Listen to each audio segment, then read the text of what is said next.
Bom, pessoal, boa noite.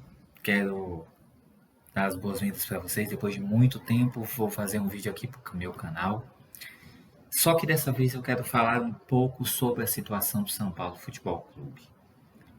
Hoje, nós estamos no dia 24 de setembro de 2022. E há poucas horas atrás, há mais ou menos 3 horas, foi deliberada a votação dos sócios do São Paulo, não é sócio torcedor, é sócios do clube. Uma aprovação de um dispositivo estatutário, de uma proposta estatutária, de uma reeleição para o mandato atual, que neste caso é o mandato do atual presidente Júlio Casares na parte administrativa e de Olten Aires na parte do Conselho Deliberativo. Francisco, a reeleição é ruim no caso? No meu entendimento, ela é quando o objetivo é a perpetuação do poder, e o São Paulo já teve essa péssima experiência há mais ou menos 12 anos, com a reeleição de Juvenal Juvencio por seu terceiro mandato. Nós estamos falando aqui de uma proposta estatutária que foi aprovada sem que, na verdade não é sem que, desrespeitando o rito estatutário. O rito é que no próximo ano deveria ser discutida a proposta de renovação para o próximo mandato, porque o período era de 7 anos. Isso foi falado até pelo pessoal do movimento 1930. Francisco, o que isso quer dizer? Bem, isso quer dizer um claro golpe. Um golpe não é velado, é um golpe explícito diante da torcida do São Paulo, aos olhos do torcedor do São Paulo, de um clube que tem um conselho deliberativo ultrapassado e que hoje não tem mais condições de discutir, de debater e de propor questões inovadoras para o clube. O São Paulo Futebol Clube há muito tempo está parado no tempo. E estamos às vésperas de um jogo decisivo. A final da Conmebol Sul-Americana contra o Independiente Del Valle. Um dos dois campeões será bicampeão. Em caso de uma derrota, eu vou avisando aqui com muita antecedência.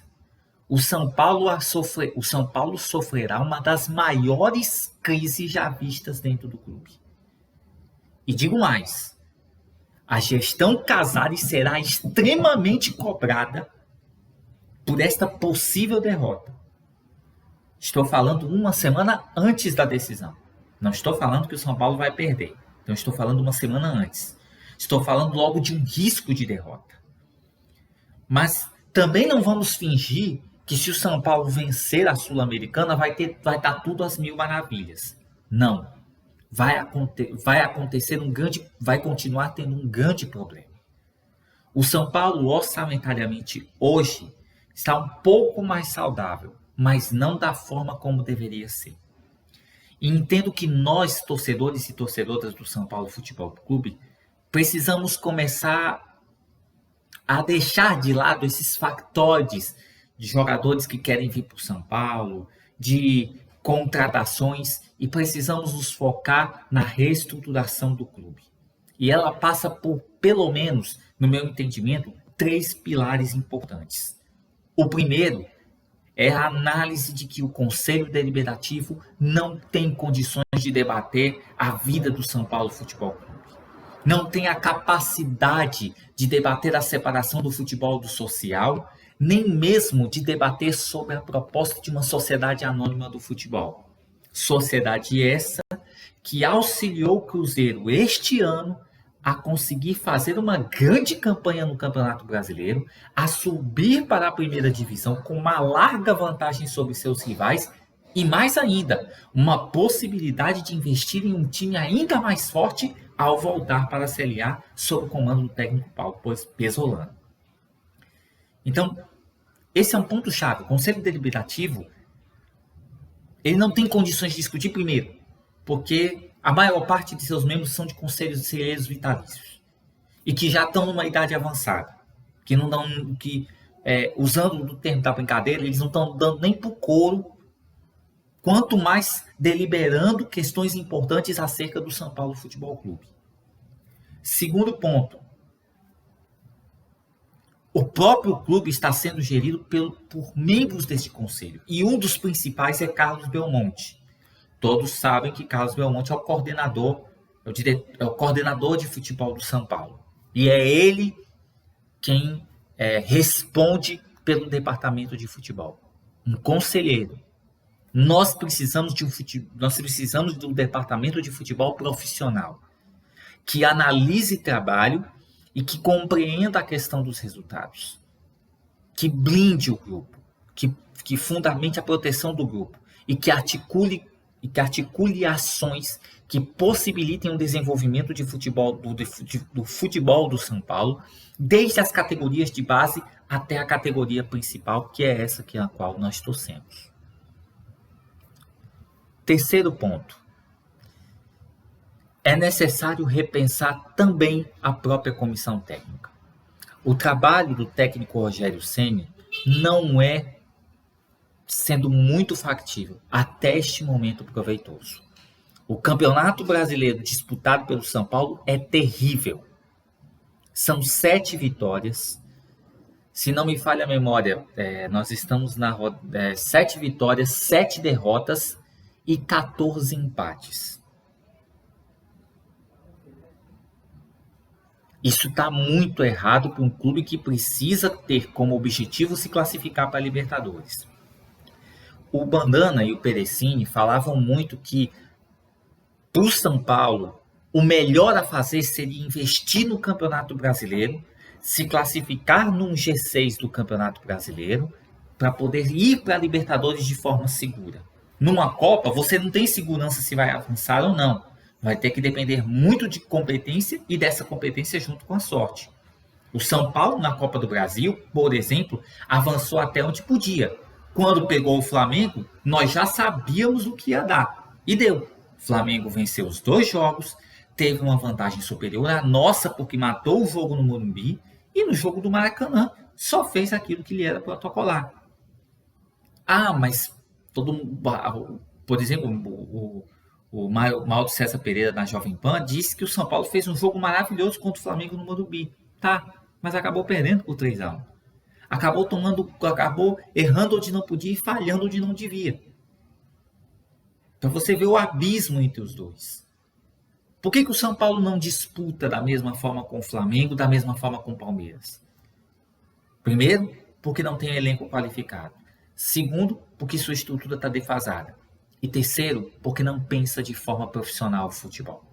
É por isso que o São Paulo parou no tempo há mais de 12 anos. E nesse sentido, nós como torcedores precisamos nos mobilizar em caráter de urgência. Não apenas contra a votação dos sócios realizada na manhã e tarde do sábado, dia 24 de setembro de 2022, mas contra os membros do Conselho Deliberativo, contra essa reforma estatutária que foi feita recentemente e contra tudo o que foi dito e falado por anos e anos a fio desde o 3º mandato de Juvenal Juvencio até agora. Nós não vamos simplesmente cobrar vitórias. Nós temos que cobrar e nós temos que exigir que o São Paulo venha a ter uma excelência em tudo que faz. Em algum momento, quando o São Paulo fizer, através da sua diretoria, um trabalho sério, correto e transparente, em algum momento o São Paulo vai deslanchar. O São Paulo vai voltar a conquistar títulos. Quando um trabalho ele é feito de forma correta, os resultados claramente virão. Dou um exemplo para vocês aqui, de um trabalho muito bem feito. O Fortaleza Esporte Clube. O Fortaleza saiu de uma infernal Série C depois de 8 anos. Passou por uma Série B administrada pelo presidente Marcelo Paz e com o técnico Rogério Ceni. O Fortaleza ganhou com sobras a Série B, voltou para a Série A em 2019, fez uma campanha que quase beirou a disputa da Libertadores, conquistando uma vaga na Sul-Americana, só que não teve a sorte, por exemplo, que o Ceará teve um ano depois, porque o Fortaleza disputou uma Copa Sul-Americana em fase eliminatória. O Ceará não. O Ceará disputou uma Copa Sul-Americana em fase de grupos e no ano seguinte conseguiu chegar às quartas de final em fase eliminatória. Mas o Fortaleza, ele consegue ter um trabalho mais consistente. Por quê? Porque ele trabalha com o que tem, analisa o que pode ser feito e busca fazer um trabalho a longo prazo. Poucas vezes a diretoria do Fortaleza errou. Nessa parte das vezes foi quando o próprio Rogério Ceni resolveu sair do Fortaleza. Quando o Fortaleza teve que contratar Zé Ricardo, depois teve que contratar Marcelo Chamusca e depois Anderson Moreira. O que aí acabou não funcionando. Contrataram o técnico Juan Pablo Vojvoda, que deu certo. Fortaleza chegou às semifinais da Copa do Brasil pela primeira vez em sua história e chegou em quarto colocado no Campeonato Brasileiro, fazendo uma campanha extraordinária e chegando à fase de grupos da Libertadores, pegando até inclusive 2 campeões de Libertadores, River Plate e Colo-Colo, e eliminando o Colo-Colo lá no Chile. Gente, um trabalho bem feito, um trabalho para ser bem feito, é um trabalho que não pode simplesmente se fundamentar em contratações de peso. É preciso que esse trabalho bem feito se some a pelo menos alguns fatores. Eu vou citar 3 aqui. Primeiro, fundamentação de um time e de uma comissão técnica. Que time eu quero ter, que proposta de jogo quero colocar e que fundamentos eu quero constituir. Segundo, a partir disso, jogadores e comissão técnica. Como o trabalho precisa ser avaliado? Não posso simplesmente avaliar o trabalho por 3 resultados negativos, entendendo que no Brasil 3 resultados negativos é quase certo e é quase sinônimo de derrota. Quase certo. Por isso, é preciso avaliar o trabalho e é preciso que se faça correção de rumo quando a coisa não está dando certo. Por exemplo, o Guardiola, quando começou no Manchester City, não foi essa coisa toda. O Manchester terminou, por exemplo, em 6º lugar. Só depois o Manchester City conseguiu decolar, conquistando títulos, um atrás do outro em profusão, chegando até mesmo a disputar uma final de Champions League, quando perdeu para o Chelsea, quando, naquela época, o Chelsea fazia o Manchester City de gato e sapato com o Thomas Tuchel. Mas o Manchester City, ele tem hoje fundamentos de profusão de jogo que pouquíssimos clubes de futebol no mundo têm. Por quê? Porque isso foi trabalhado. Não é só uma questão de você ter dinheiro, é uma questão de você saber investir e entender os resultados. Voltando para a realidade do São Paulo. O que se exige do São Paulo a curtíssimo prazo nesse momento? Primeiro, o São Paulo precisa estar na parte de cima da tabela urgente. São Paulo precisa amanhã vencer de qualquer jeito o Avaí para poder ter um alívio imediato de qualquer risco de rebaixamento que venha a ter nas próximas rodadas. Segundo ponto, o São Paulo precisa concentrar todas as suas forças a partir deste jogo, a partir do término desse jogo, na final da Copa Sul-Americana. O São Paulo é obrigado a vencer o Independiente Del Valle. Eu estou falando a palavra obrigado. Mais do que o Independiente Del Valle, o São Paulo é obrigado, o Independiente não é. O São Paulo, com o elenco que tem, com a folha que tem, é obrigado a vencer.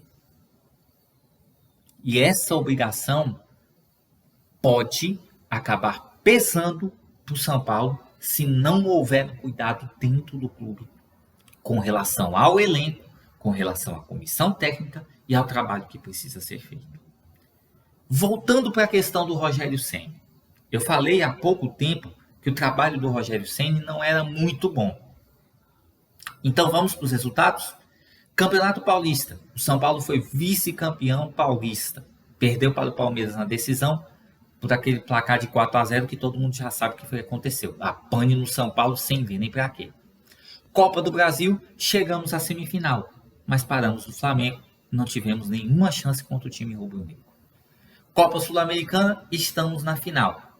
Conseguimos a vaga para a final e o São Paulo está decidindo sua vida contra o Independiente Del Valle.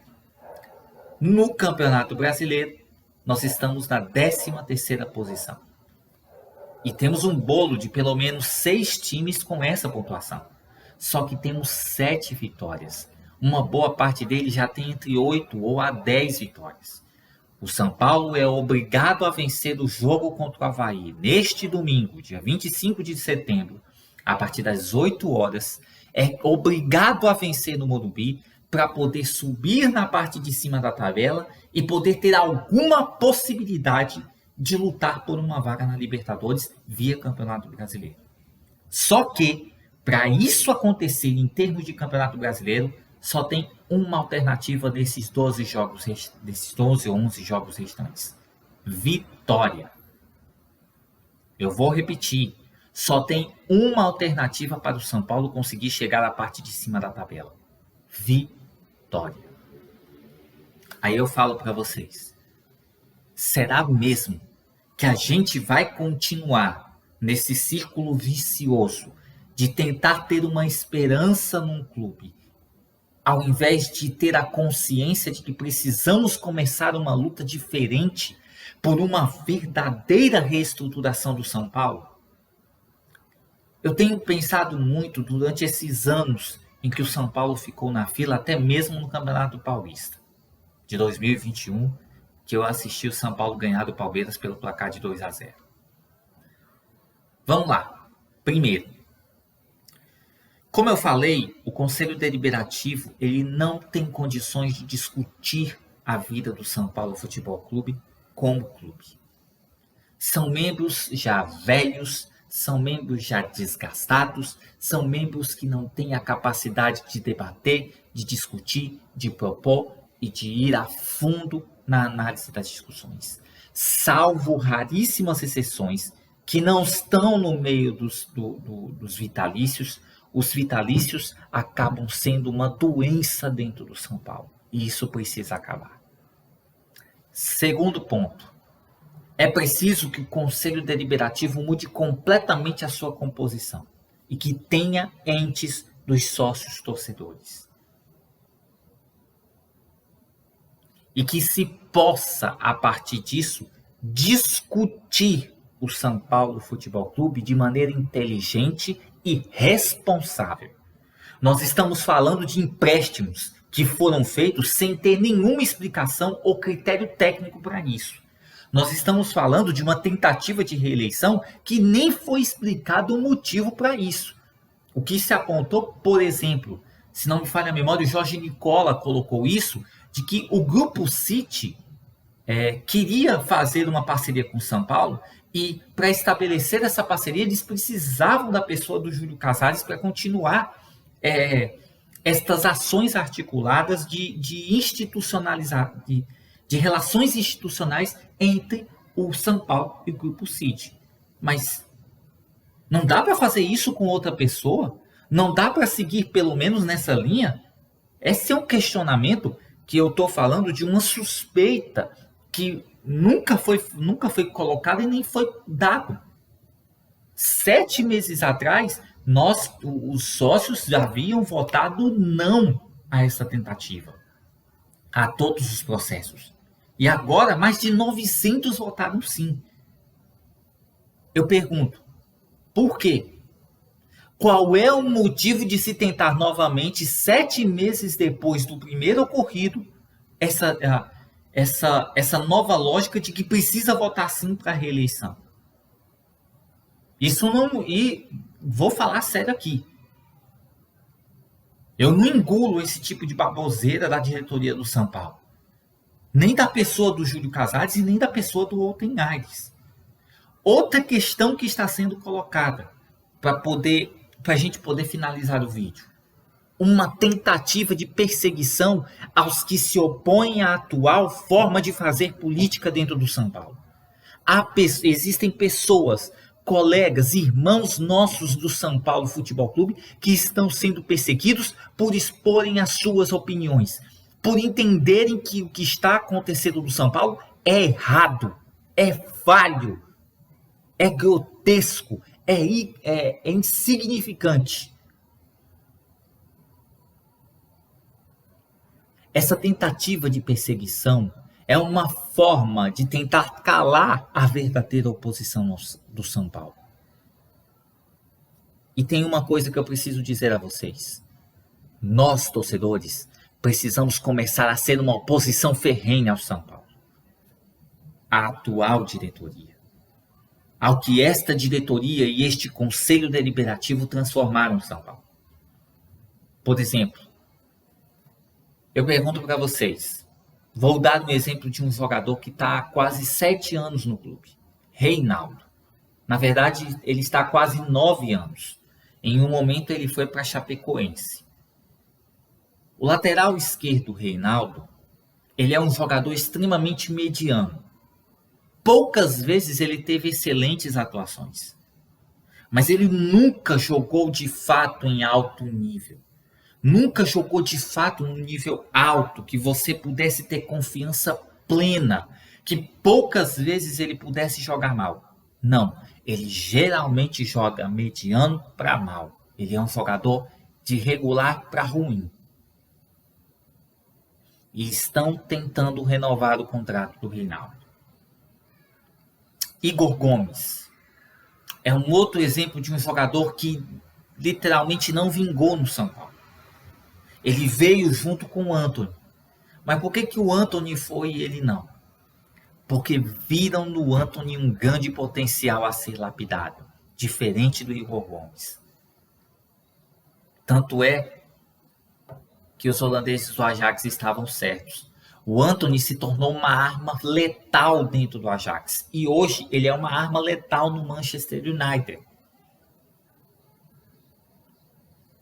Já o Igor Gomes, ele é meramente um cumpridor de função. Ele estava para ser um meia diferenciado, coisa que ele nunca foi.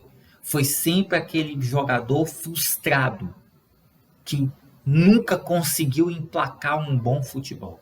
Na maior parte das vezes, ele não consegue jogar bem. Então, para a gente terminar aqui, eu dei 2 exemplos muito claros, mas para a gente para encerrarmos esse vídeo, é fundamental que você saiba uma coisa.